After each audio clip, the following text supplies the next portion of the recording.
Millones de personas están abandonando Venezuela. ¿Y por qué? Pues porque cada vez los alimentos son más escasos y si se quedan a vivir allí no tienen ningún tipo de futuro. Según este artículo de la cadena CNBC, la crisis de refugiados venezolana podría llegar al mismo tamaño que la crisis de refugiados en Siria.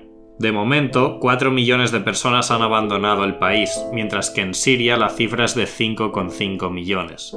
Lo sorprendente de todo esto es que en Siria hay una guerra civil con varios bandos implicados, mientras que en Venezuela no hay ningún conflicto armado a gran escala. Es decir, esta gran crisis migratoria venezolana no está siendo producida por una guerra violenta, sino que está siendo producida por una crisis socioeconómica casi sin precedentes.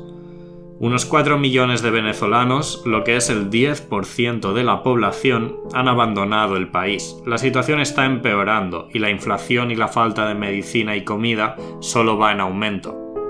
En los últimos 12 meses, la inflación ha sido de casi un 9000%. De hecho, para que os hagáis a la idea, la inflación acumulada desde principios de año hasta marzo de 2018, es decir, en solamente 3 meses, era del 450%. Es decir, que muchos objetos te pueden costar más de 4 veces su precio si los compras 3 meses más tarde que hoy.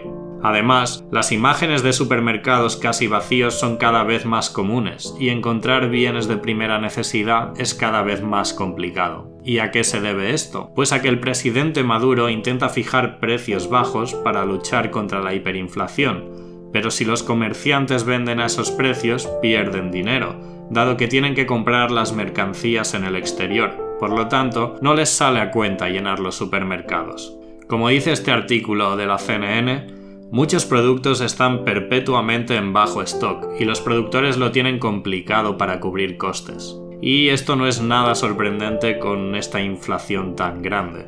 Además, según este artículo del Financial Post, los trabajadores del petróleo, que hay que recordar que es el sector que más dinero da al país, proporcionalmente, están tan cansados que no pueden hacer bien su trabajo. Y dice, la comida se ha vuelto más importante que el empleo, y miles dejan su trabajo para buscarla, dejando a pocos produciendo petróleo, que es lo que hace que la economía siga funcionando. Y como golpe final, Venezuela está fallando en el pago de sus deudas billonarias con China.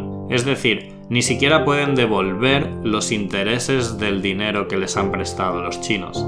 Y bien, para terminar, quiero recordar que muchos venezolanos votaron por esto durante muchos años. Los mismos que probablemente ahora están sufriendo las consecuencias de este socialismo del siglo XXI.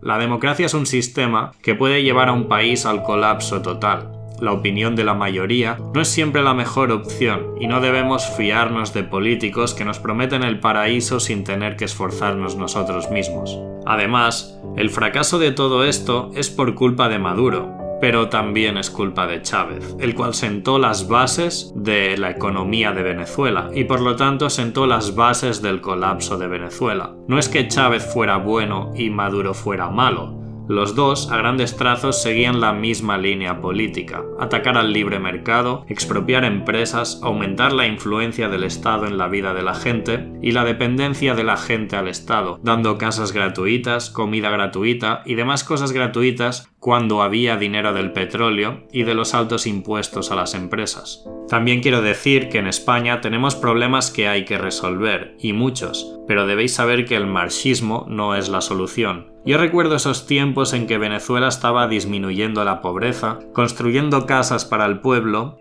y muchos, en los cuales yo me incluyo, creíamos que Chávez era un gran político y alguien a seguir. Por ejemplo, Pablo Iglesias dedicaba programas enteros de La Tuerca a alabar a Chávez y al socialismo venezolano, al que llamaban socialismo del siglo XXI.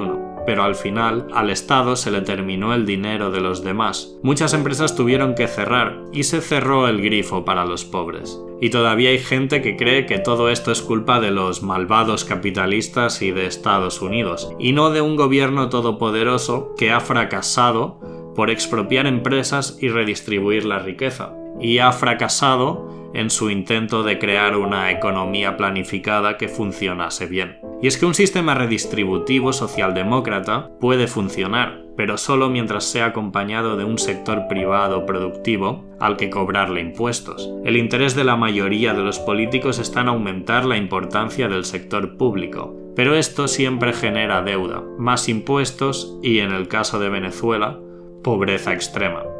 Y hasta aquí el vídeo de hoy. Os estaré muy agradecido si realizáis una donación por PayPal o Patreon en los links que tenéis en la descripción.